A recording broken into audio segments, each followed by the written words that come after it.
a very difficult stretch, but you continue to perform at a high level. How are you able to get to your game? Basketball when I'm on the court.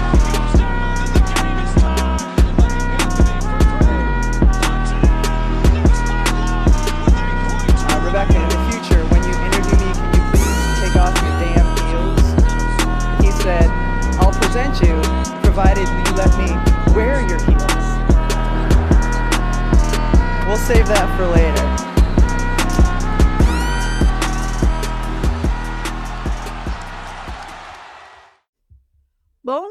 Bom dia, senhoras, senhores e todos que estão em casa nesse feriado, que não trabalham. Gostaria de dizer que eu invejo, mas eu estou feliz por você.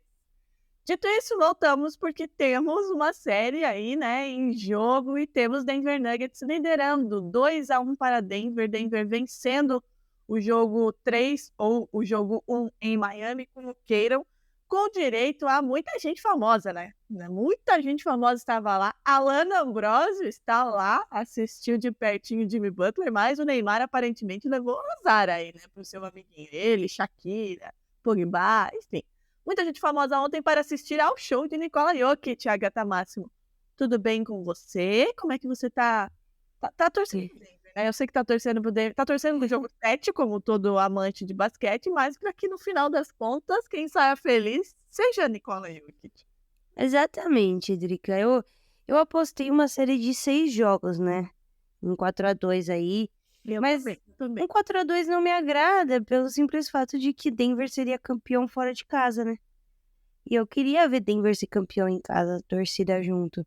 Então, talvez eu tenha que torcer mesmo para o jogo 7. Eu até brinquei esses dias no Twitter que a minha alma rancorosa, né? Visto que sou de escorpião, sou rancorosa, queria um 4-0.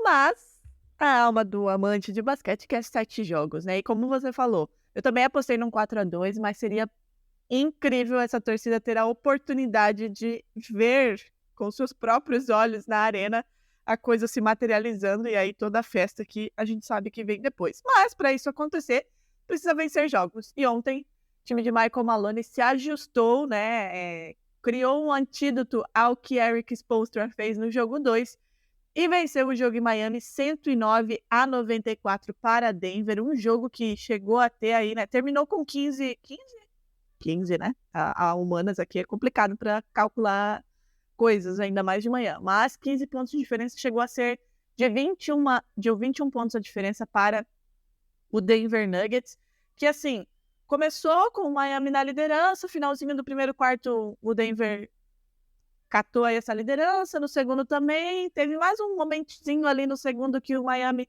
esteve à frente e depois só deu Denver Nuggets. Tivemos ontem como os principais pontuadores aí de cada fundamento, né? Jamal Murray com 34 pontos pelo lado do Miami, o Jimmy Butler com 28, Nikola Jokic com 21 rebotes, Bam Adebayo com 17, 10 assistências para Nikola Jokic, 5 para Max Strus, 3 blocos para o Bruce Brown e 1 para Jimmy Butler. E falando aí em Nikola Jokic, mais um triplo-duplo para ele, né? 32 pontos, 21 rebotes, 10 assistências. Esse é o 10º triplo-duplo dele, Agatha, nos playoffs. São 13 triplos-duplos nos playoffs da NBA, 10 deles são de Nikola Jokic. Só para a gente ter uma noção aí do que faz este homem em quadra. Então, ele foi aí, né, o segundo cestinho do Denver, porque o Jamal Murray teve 34. O Jamal Murray, inclusive, que também terminou com triplo-duplo, 34, 10, 10. E aí, tivemos também, pelo lado dos titulares, o Aaron Gordon muito bem, com 11 pontos e 10 rebotes. Pelo lado do Miami, além do Jimmy Butler com 28, entre os titulares, o Bam Adebayo terminou com 22 e 17 rebotes. Olhando pelo lado coletivo aí, né, a gente teve 33 rebotes para uma surra do Nuggets nos rebotes. 58 contra 33. Nas assistências, 28 para Denver, 20 para Miami. Nos steals, 7 para Miami, 3 para Denver. 5 blocos para Denver, 3 para Miami. 13 turnovers, como perdeu a bola o Denver Nuggets, né, e nem assim o Miami conseguiu aproveitar. 13 turnovers para Denver, 4 para Miami. Aí aí começa a ficar complicado para Miami, né? 51% de aproveitamento do field goal para o Denver Nuggets, apenas 37% para Miami. Na linha dos 3 pontos, que é uma das principais armas, inclusive, né, desse time do Miami, foram 31%, até foi maior do que Denver, que teve aí quase 28%, mas, né, quando a gente leva em consideração que é a sua principal arma, deixou a desejar. Desculpa, pontos no garrafão. Aí eu acho que a gente teve um momento crucial, né, para essa vitória de Denver. Foram 60 pontos para Denver, 34 para Miami, 14 pontos de segunda chance para o Nuggets, 7 para o Miami, e 11-11 aí quando a gente fala dos pontos em contra-ataque, né, fast break. Quando a gente olha, Agatha, o gráfico, né, da pontuação, é nítido a gente ver como o Denver Nuggets ajustou a defesa do perímetro, né, que foi uma coisa mais complicada no segundo jogo, para além da tática que o Erik Spoelstra usou, mas não admitiu, né, que é de deixar o Jokic pontuar mais, tentando anular os outros pontuadores. Usou muito bem o perímetro, coisa que não conseguiu fazer ontem, né? Foram 31%, mas quando a gente olha aí o gráfico, muito, muito complicada a situação do Miami, que tem como uma das suas principais armas, né, esse quesito. O Caleb Martin e o Kevin Love foram os que tiveram maior aproveitamento, igualzinho, aliás, 2 de 5, 40% para cada um deles. Agatha, a gente teve até agora, acho que todos os jogos muito diferentes, né, no que diz respeito à estratégia, a armas que funcionaram para um lado ou para outro, né? No primeiro jogo, o Denver Nuggets controlando como a gente já imaginava que controlaria boa parte do jogo, o Miami até conseguiu, né, tirar um pouquinho a diferença, mas deu Denver. No segundo, essa coisa de deixar o Jokic pontuar, né, mais de 40 pontos, o Denver nunca ganha quando ele faz mais de 40 pontos, mas conseguiu tirar o volume do resto, e aí a bola de 3 também funcionou, né, a bola de meia distância com a Adebayo funcionou, a Adebayo que está muito bem nessa série, inclusive, conseguiu vencer. Ontem, o Nuggets, né, o Michael Maloney conseguindo fazer esse ajuste de defender bem o perímetro e atuar muito bem dentro do garrafão, né, com o Jokic sendo absurdo e o Jamal Murray também. Então, assim, cada jogo diferente um do outro, né, Agatha, para que a gente tenha, nesse momento, 2-1 para dentro. A única coisa que continua igual é o Jokic, né, Drica? Eu tenho que falar de novo.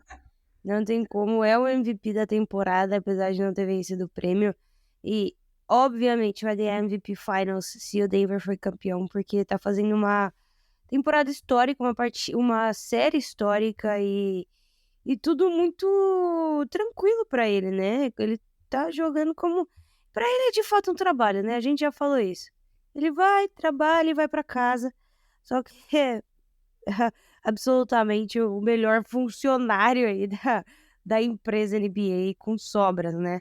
Ontem ele entregou um 30-20-10, né? 32 pontos, 21 rebotes em 10 assistências. É apenas o quarto jogador a fazer isso nos playoffs, né? O primeiro a fazer isso nas finais. O quarto jogador não, né? A quarta vez que isso aconteceu, porque ele já fez isso outra vez. E apenas Will Chamberlain e Kareem Abdul-Jabbar também fizeram. Então, ele tá aos poucos, né? Se juntando a companhias exclusivas aí nesses recordes de final, de playoffs. E falta pouco pra gente começar a ter outras conversas desconfortáveis aí sobre estrangeiros, né, na NBA. Desconfortáveis, né? Até porque os últimos MVPs, todos eles estrangeiros. Eu já disse que quem vai quebrar isso aí vai ser o Jason Tatum, né? Mas calma que tá chegando esse momento. Calma, vamos ter calma que tá chegando esse momento. Eu tenho paciência, não tem problema, ele só tem 25 aninhos, vamos segurar a emoção, eu tenho paciência de ver isso com os meus próprios olhos.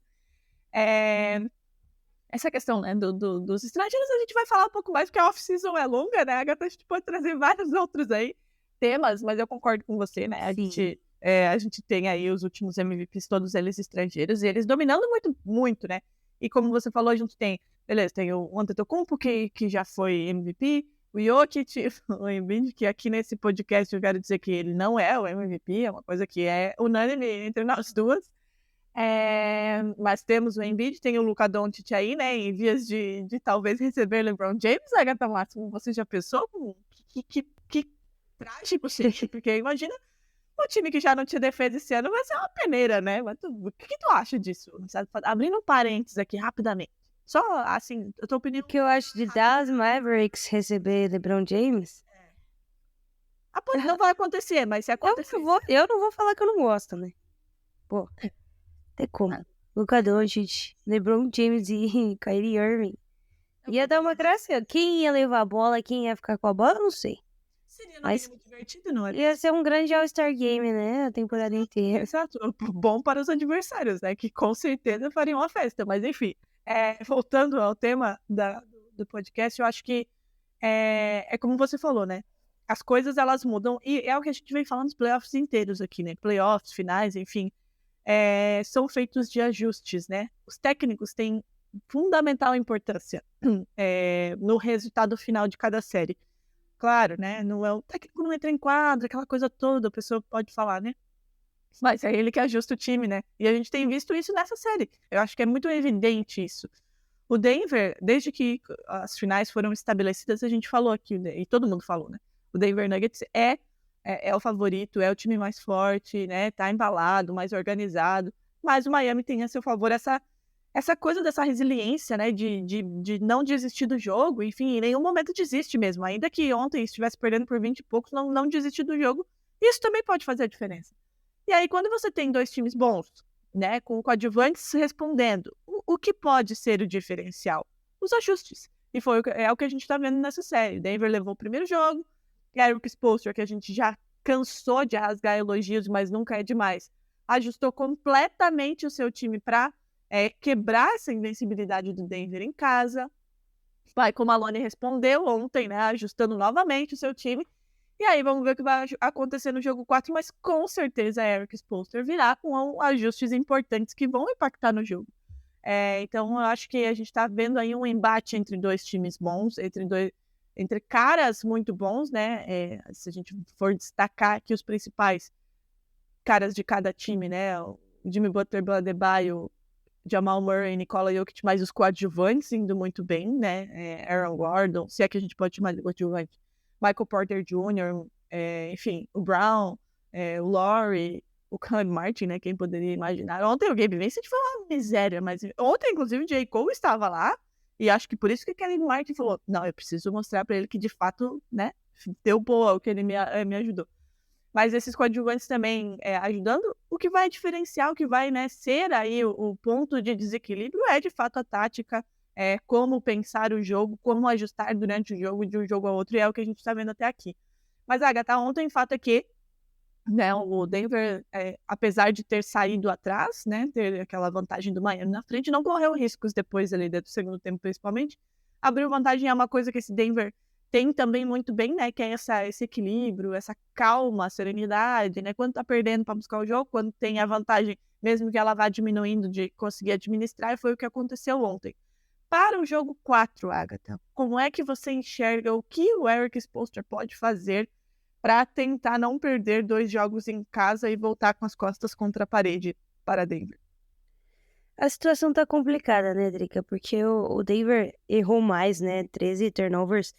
O Heat errou apenas 4 vezes e, assim, me parece que um jogo quase que perfeito, né, em termos de execução, não é o suficiente para o Miami Heat vencer. O Miami precisa voltar a contar com seus coadjuvantes, principalmente, né? Ontem, além do Jokic, o Murray também fez um triple-double, né? Ele anotou aí 34 pontos, 10 assistências e 10 rebotes. Então, nós tivemos aí o primeiro jogo da história da NBA em que 2 jogadores do mesmo time registraram um triple-double de mais de 30 pontos, né? O Denver, em meio aos erros, consegue fazer algo histórico. Mas quando a gente olha para os arremessadores de 3 pontos do Miami, o Max Strus ontem, 1 de 7 de field goal, 1 de 4 de 3 pontos. Gabe Vincent, 2 de 10, 1 de 6 de 3 pontos. Caleb Martin, 4 de 9, 2 de 5 de 3 pontos. E o Duncan Robinson teve 50%, né? 3 de 6 de 3 pontos. Então, Os coadjuvantes que foram a cereja do bolo, eu acho, né? Na final de conferência contra o Celtics e até antes, não conseguiram ainda ter esse volume de jogo. Talvez tenham sentido a final, talvez tenham sentido de fato a defesa do Denver Nuggets, que veio com um plano de jogo muito mais focado nesses outros jogadores, né? Deixa o Jimmy Butler jogar, mas para essas peças aí não draftadas, né? Que a gente sempre menciona. E isso tem surtido efeito, especialmente no último jogo, ajudou muito o Denver Nuggets. E os pontos no garrafão, né, Drica? O Nuggets ontem marcou 60 pontos no garrafão contra 34 apenas do Miami Heat. É muito preocupante quando você tem o seu melhor jogador, né, na série, que por enquanto é o Bam Adebayo, não conseguindo pontuar da onde ele mais pontua. Ontem, por exemplo, ele fez 5 de 16 e o Butler fez 6 de 16. Então, é crucial que essas duas coisas voltem a acontecer. O Heat volte a pontuar no garrafão e os seus coadjuvantes voltem a ter esse volume de cesta de 3. Se não fizerem isso, não tem jeito, tá? Acaba no jogo 5. Eu acho que essa coisa dos coadjuvantes me pega, né? Porque eu fui atingida diretamente e agora eu não tô vendo o mesmo desempenho. Então eu fico um pouquinho chateada. Mas é isso, assim, o Denver Nuggets é um time, e a gente falou isso também, né? Quando chegamos às finais, é um time pronto. Tem o Jokic que é completamente fora da curva. Tem o Jamal Murray que tá fazendo, né? Uma temporada incrível. O Aaron Gordon, né? Que você mesmo disse, não esqueço das suas palavras exatas. Aaron Gordon parece que se reencontrou no Denver Nuggets. O próprio Michael Porter Jr., né? Que às vezes dá uma tela azul ali, mas que tá contribuindo muito. O Bruce Brown também. Então, assim, é um time pronto, com um bom técnico, né? E com um trabalho que vem sendo executado há bastante tempo. Então, são coisas que... É aquela coisa que a gente sempre fala que me irrita, né? Quando as pessoas acham que perdeu tem que acabar com tudo, né? Oi? Além desses jogadores, ontem a gente teve Christian Brown, né? Pois é. Ele é um rookie, teve uma corrida aí de 2 minutos e transformou a vantagem de 12 pontos em 19, né? Ninguém entendeu nada, mas são recursos, né? Denver tem recursos demais. Ele teve uma dunk absolutamente incrível, assim, daquela de personalidade, né? Que o cara entra, mete a bola e é isso. Reggie Jackson ontem, em algum momento, esteve em quadra que até no tweet do Romanelli, amigo Romanelli, disse, meu Deus, eu nem sabia que ele ainda estava jogando, algo nesse sentido, assim, de onde tiraram o que o Nuggets está fazendo. Então, sim, são peças, né? São coisas que são pontuais e que podem, né, recolocar o time no jogo, enfim, ter papéis importantes. É um time que vem com esse trabalho de longo prazo, né? Aquilo que a gente sempre fala aqui. Um time na NBA, ele não é construído do dia para a noite, ele não vai ganhar de um ano para o outro, né? Os fracassos, já diria Giannis Antetokounmpo, eles acontecem e o time vai criando forma, vai criando casca para estar pronto para o momento em que deve estar pronto, e é o caso do Denver Nuggets, né? Está pronto para ganhar esse título. O Miami Heat vai ter que tirar muitos coelhos da cartola aí para conseguir vencer mais um título e evitar que o Denver vença o seu primeiro. Tem peças importantes? Tem. O Jimmy Butler é completamente fantástico em playoffs. O Bam Adebayo cresceu muito, né? Não estava fazendo uma boa temporada, mas nessa série está fazendo uma ótima final, enfim. Mas é preciso mais para vencer esse Denver Nuggets, que chegou muito pronto, que sabe que está a um passo de fazer história. Isso também é muito, né, encorajador. Vai precisar de muito mais, vai precisar que Max Strus, que Caleb Martin, que Gabe Vincent, que Kyle Lowry, que Kevin Love, que todo mundo ajude, porque senão vai ficar complicado. E se perder o jogo, no próximo jogo, o jogo 4, aí complica, né? Porque aí é aquilo que você falou, vai para um jogo 6 com as costas contra a parede. 6, fazendo as contas certas, que eu já estou até perdida aqui. A gente tem 3. Se abrir 3-1, aí é aquela coisa de, posso perder a qualquer momento. Não que o Jimmy Butler e companhia se desencorajem com isso, mas o Denver Nuggets também vai querer fechar isso aí o mais rápido possível para comemorar o seu título. Agatha, palpite para o jogo 4? Trick, eu tô torcendo para que o Denver vença em Miami, porque eu quero ver Denver ser campeão em casa, né? Eu quero ver essa torcida ser agraciada pela primeira vez com o título da NBA. É inédito e eu acho que Denver merece, Jokic merece. Não que ele se importe muito, né? Mas importa muito para muita gente ali, é uma franquia pequena.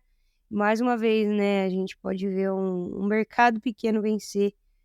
E eu sempre torço por isso, você sabe. Então, eu acho que se Denver liquida a próxima partida, deve vencer a série em casa. E eu acho que se perde a próxima, deve vencer a série em Miami. Eu ainda acredito fielmente que Denver vai ser campeão. Posso estar errado e posso quebrar a cara, né? Achar que o Denver tem que ganhar em casa e aí no final das contas quem vence é Miami, né? Mas ainda acredito que o Denver vença. Tem tudo para vencer, né? Jogadores saudáveis, não tem nenhuma lesão que preocupe o andamento dessa série.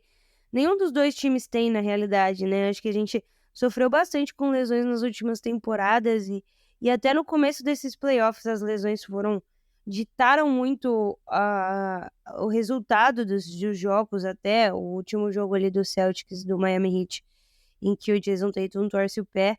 Mas o Jokic mesmo é um jogador muito regular, né? Ele não se machuca. Independente do tamanho que ele tem, da fisicalidade com que ele joga, é um cara que dificilmente está no banco, né? Não está relacionado. Então, isso é muito bacana porque a gente sempre tem a possibilidade de ver o Jokic jogar. Para ele é bem tranquilo. Então, eu estou torcendo para uma próxima vitória do Nuggets e aí depois a liquidação final em Denver. Eu também. Assim, é aquela coisa, a gente torce até por 7 jogos, até porque vai esticando, né? Porque depois a gente vai ficar muito tempo aí sem NBA.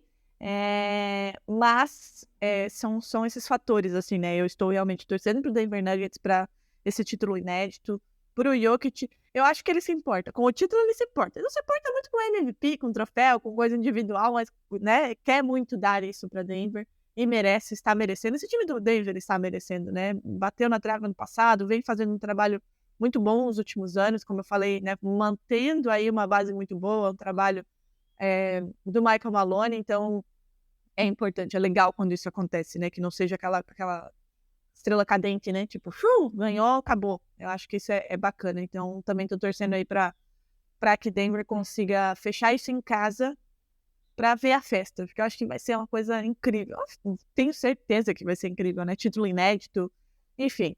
O Jokic já sendo aí o cara desse Denver Nuggets e eu acho que vai ser incrível. Então, estamos nosso palpite e nossa torcida para um jogo 4 com vitória do Denver para a gente ir para o jogo 5 aí e matar isso.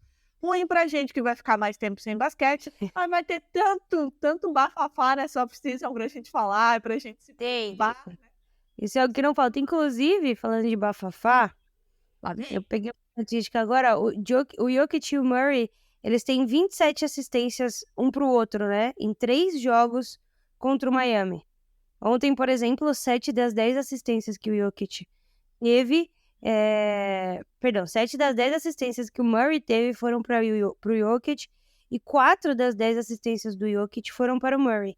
Para você ter uma ideia, Drick, em 7 jogos, o Tatum e o Brown tiveram 6 assistências um pro outro. Assim, cara, Total. E aí, o final dessa informação é uma grande diferença, né? Quando os dois melhores jogadores de um time jogam em conjunto um para o outro, né? E aí, problemas, eu quero ressaltar em que vimos questão, né? problemas. Chris Paul no Celtics?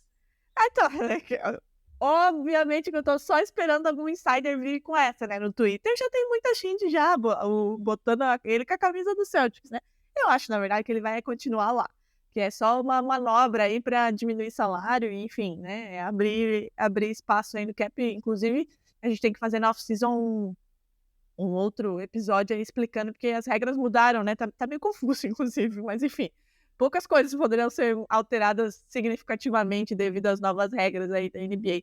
Mas só até que, né, ele foi comunicado aí, né, que vai ser liberado pelo Suns, que deve trabalhar para uma renovação por um salário mínimo, mas aí com ele na pista, né, minha filha? Todo mundo já começa, vem pra cá, vem pra cá, vem pra cá. E no Celtics não é diferente, os torcedores já começaram, né, a pedir.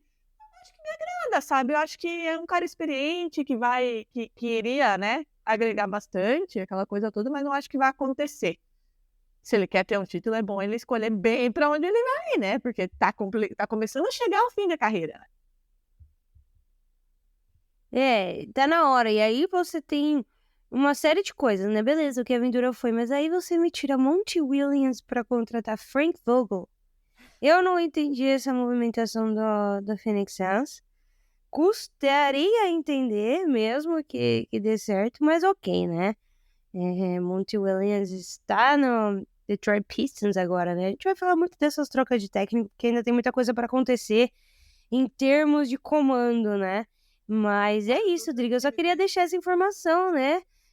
Da diferença que faz quando seus dois melhores jogadores se gostam. Olha assim. Ei, não alimenta, querida, não alimenta essa gente. Eles não precisam nem de nada para começar a criar teorias, aí tu chega e joga essas coisas assim, não faz isso.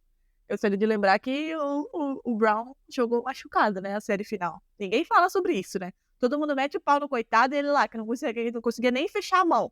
Se ele quiser, eu posso lá ajudar ele. Mas, enfim.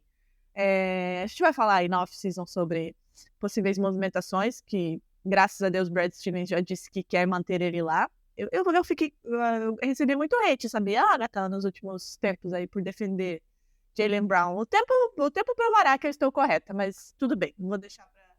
Eu acho que você tá correto. Eu acho que ele só não vai te provar no seu time. Mas tá tudo bem. Fica quietinha, querida, que ele não vai sair de lá. Fica quieta. Por que tu é assim? Tu já falhou, que me prometeu várias coisas e não cumpriu, né? A culpa é minha, não é do Jaylen Brown, que é um mão de alface. Deixa ele, tadinho, tá machucado. Eu espero que ele arrume essa mão, né? Eu espero que ele arrume essa mão, que a gente sabe que ele é muito bom com a mão sarada. Mas enfim, ai, Agatha, a gente tá muito fofoqueira hoje, mas eu quero só deixar a última fofoca aqui pra pedir a sua opinião e aí a gente encerra, que eu preciso trabalhar também. O que você tem a me dizer sobre Zion Williamson? A fofoca do Zion Williamson. O homem está vivendo, né? Eu acho que já que ele não pode jogar dentro da quadra, ele bota o time dele pra jogar fora. É sobre isso, né? Eu li uma piadoca muito infame, Agatha, na timeline, que foi Ja Morant e Zion Williamson usam suas armas de maneiras diferentes. É isso. Exatamente. Fica aí, né, pra interpretação de cada um. É isso, então. A gente volta depois do jogo 4. Esperamos que com 3-1 aí, na nossa torcida para Nikola Jokic e seus comparsas, mas a gente volta um bom feriadão aí pra todo mundo. Aliás... Tem um recado final. Hoje tem jogo 4 do NBB. Importante falar sobre isso, porque a série está 2-1 pro Franca. Agora a gente volta para Franca, né? Os 2 últimos jogos serão lá, pelo menos esse, né? Hoje pode acabar, inclusive, com a vitória de Franca. Ninja vai fazer a primeira live do NBB no Instagram da história da liga. Vou viajar, mas espero chegar a tempo. E mais importante do que isso, tá? A IO está com uma especial absurda pra vitória do São Paulo, inclusive. Peguem seus papeizinhos pra anotar quem não está na frente do computador ou, enfim, quer fazer depois. Conta aí, Agatha. O especial é: a IO tá pagando 7,20 para o São Paulo vencer o Franca no jogo de hoje. 7,20 a odd, Drica. Pois é. Com todo respeito, eu vou fazer a minha, né? Que eu não sou boba. Tem que fazer, né? Um pouquinho ali, porque vai que dá certo, né? Eu já fiz a minha. Se eu fosse vocês faziam, eu vou até te mandar o print aí pra gente postar lá depois. Mas tá valendo muito a pena. Fechou? 7 tá valendo a pena demais, meus amigos. Então é isso. A gente volta. Lembrando que o jogo 4 acontece na sexta-feira. Vulgo amanhã. Nossa, eu falei sexta-feira como se estivesse muito longe, né? Amanhã, às 9h30. Como a gente, né, filha de Deus, eu trabalho, a Agatha aproveita o final de semana. Segunda-feira a gente volta para falar desse jogo 4, mas não se esqueçam. Hoje, NBB, tá aí a odd, corre lá apostar. Amanhã, 9h30, quarto jogo entre Denver Nuggets e Miami Heat, ainda em Miami. Segunda-feira a gente volta para falar até como foi, né, esse NBB, o que se sucedeu, e para falar do jogo 4 da final da NBA. É isso, aproveitem vossos feriados e final de semana e a gente se vê, ou aliás, se ouve na segunda-feira. Beijo. Beijo. Fechou?